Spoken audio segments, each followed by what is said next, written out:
Hey, nice coat. I mean, you look like a guy who's got a buck in his pocket. Hey, I don't mean nothing pejorative. It's a compliment. You're darn right it's a compliment. Let me guess. I'd say you own your own company.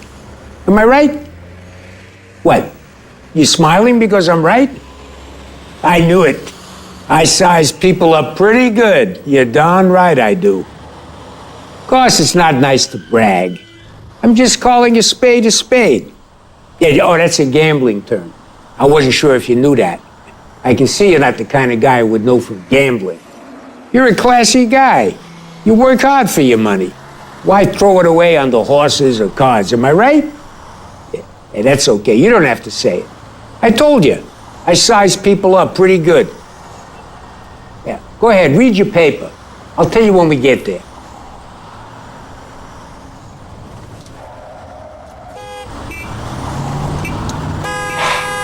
All right, come on. Jeez. Hey, it didn't have nothing to do with blacks, you know. Yeah, I mean the spade a spade remark. Yeah, I just want you to know because some people think that. You're not one of them politically correct kind of guys, are you? Because if there's one thing that gets me, it's political correctness. Sorry, just letting off a little steam. Didn't mean to disturb you. Go ahead, read your paper.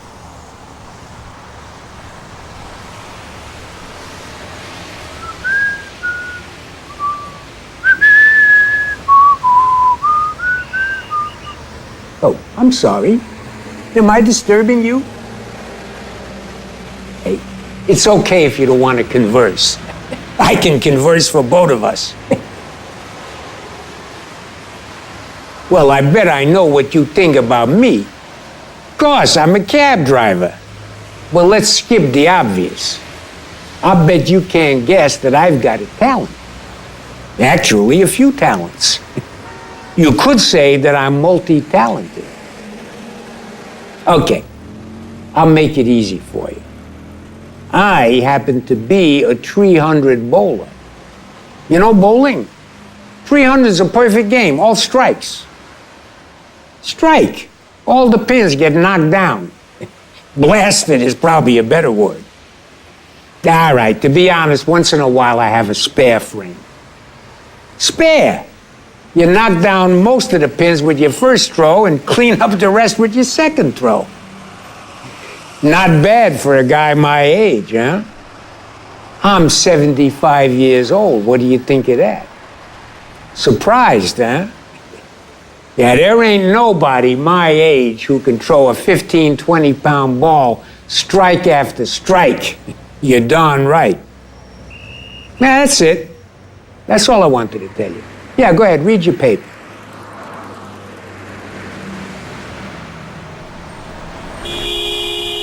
Shut up! Of course, when I was a kid, I could whack a baseball out of the park. Oh yeah, they wanted me to go into the majors. But I had a wife and 3 kids. I couldn't take off for any spring training or join some cockamamie farm club, whatever. You know, when you have responsibilities, you forget those dreams. Hey, I'm not complaining. That's life, am I right? Never mind, you're busy.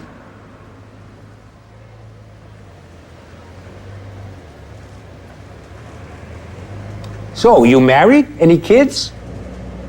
You look like a guy who's doing all right. I'll bet you got a nice family.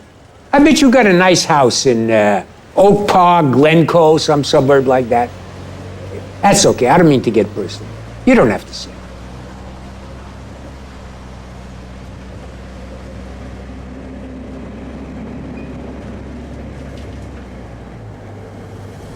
I bet you own your own home, free and clear. Of course. You're a smart man. You deserve it. Obviously, I don't deserve it, or I'd have it. Go no, it's a crazy world. Oh, hey, you see that place over there with the neon sign? Ashkenaz. Best deli in town. At least on the north side. Hey, you hungry? Nah. You gotta get to your train. Get home to the wife. She probably don't even cook. Don't need to, am I right? That's okay, that's personal.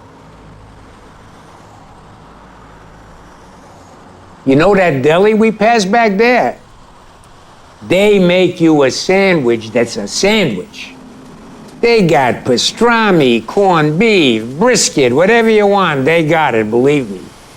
And they pile up the pastrami or whatever so high, my Evie and I, we ask them for extra bread. You know what we do with that bread? Evie wraps it up in a napkin, puts it in a purse. Then we wrap the pastrami in another napkin, and we got lunch for the next day. I bet you don't do that. Don't need to. Yeah, I bet you throw away your leftovers. Yeah, well, that's how the other half lives. Never mind. Why should I bother you? You got your own problems, am I right? That's okay. I'll leave you alone.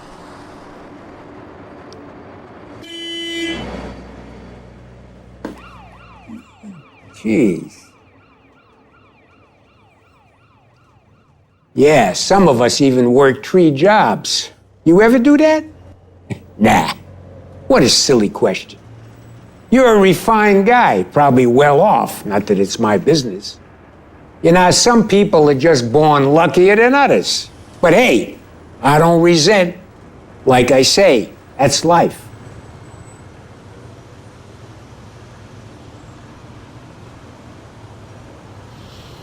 Yeah, I could handle 3 jobs back in the day.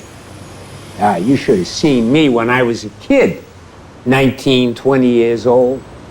I was solid as a rock. The girls couldn't keep their hands off me. But don't worry, I married the prettiest one of them all, by far. Hey, you want to see? Well, come on, look. I know you want to. So's you believe me. Well, what do you say, am I right? Gosh, she don't look so good these days. Yeah, Evie's got some medical problems. Emphysema. Yeah, but hey, don't want to be a downer, it ain't your problem. But when she was young, boy, did she have a pair of legs on her. Oh, yeah, I used to have to fight off the guys around her. Oh, I could tell you stories. Never mind, I don't want to bore you.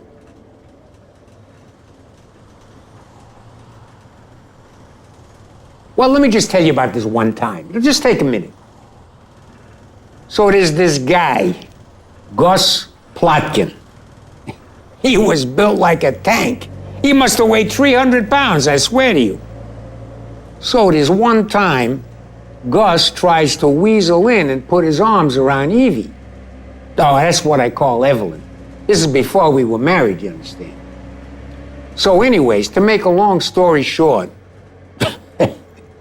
how many times do people say that, huh? Long story short, and then they go on and on. Well, don't worry, I'm getting to the point. So anyway, Evie, she's a shy little thing back then. Now she's more outgoing, though, not like me. So anywho, Evie tries to push Gus's arm off of her. But Gus keeps moving in. And his arm is the size of her whole body. So I get up. Oh, we're in this restaurant on the west side. Tefano's, kind of a local hangout.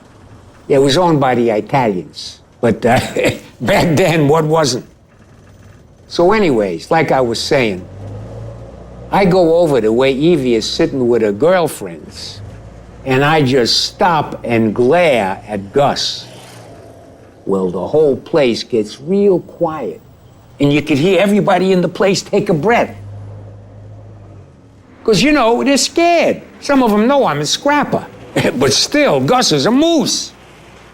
So then, I say to him, real quiet, get your paws off her now. Well, he just looks up at me and is about to laugh when I pull him up by his shirt and throw him across the room. Everybody ran for cover. Then I go over, grab him, pull him up, and I stand toe-to-toe with him. Then I tell him, if you ever put your paws on her again, and I hear about it, I'll find you and grind you into the ground.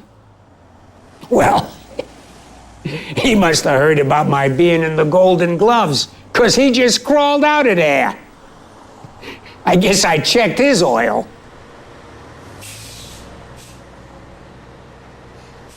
What's the matter? You're not against a man defending his woman, are you? Yeah. I bet you never got into a scrap. You probably talked your way out of a jam. Yeah, well, be better if you learn to fight like a man. If there's one thing that gets me, it's a grown man acting like a sissy. I don't necessarily mean you. You're probably an upright kind of guy. Maybe you just don't believe my story, that I stood up to Gus Plotkin. Maybe you think I'm exaggerating. Yeah, well, I know what happened. I was there. Never mind. I shouldn't have brought it up. Go ahead, read your paper. You probably got more important things on your mind.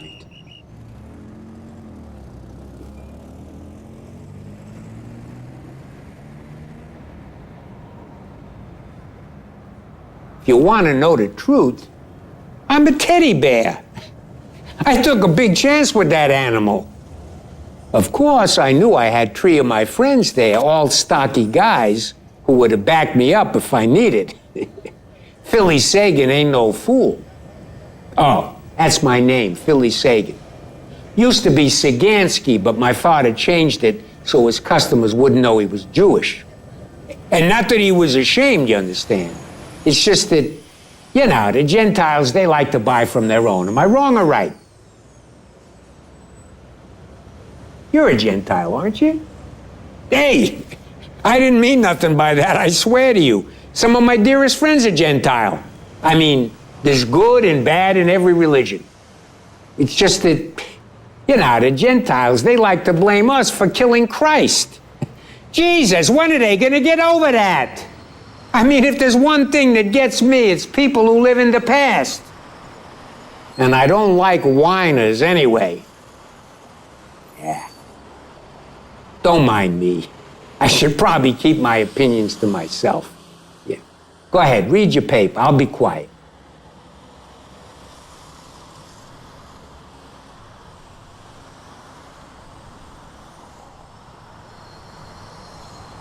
The paper that good? You seem to hide behind it a lot. I guess it's important. You must be an intellectual. Yeah, I went to school with guys like you, but I never got along with the hoity-toity types from Lakeshore Drive. They thought their shit didn't smell. Pardon my language. Never mind. I'm supposed to be nice. You're the passenger. It's just that some things get stuck in my craw, and I gotta speak my mind. Although not everyone is man enough to take it.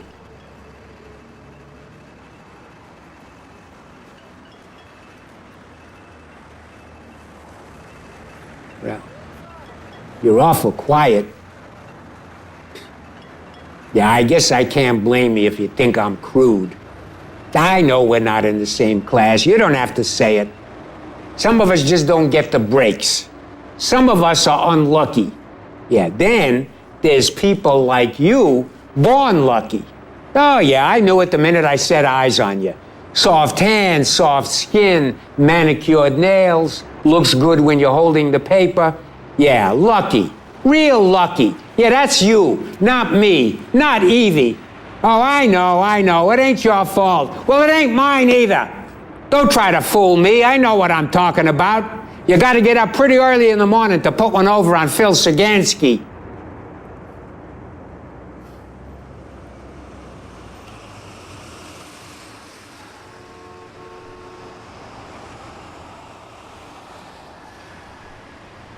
Oh, geez.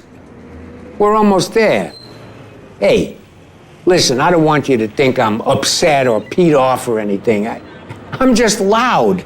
I kid. I'm a cabbie. I gotta make conversation. You know, maybe I'll save up my tips and get a manicure. I could use a little spiffing up. But maybe I'll buy the Trib instead of the Sun-Times. Find out what's so interesting. You see? You're inspiring me, you see? Hey, I don't resent. No, not a good guy like you. No, sir.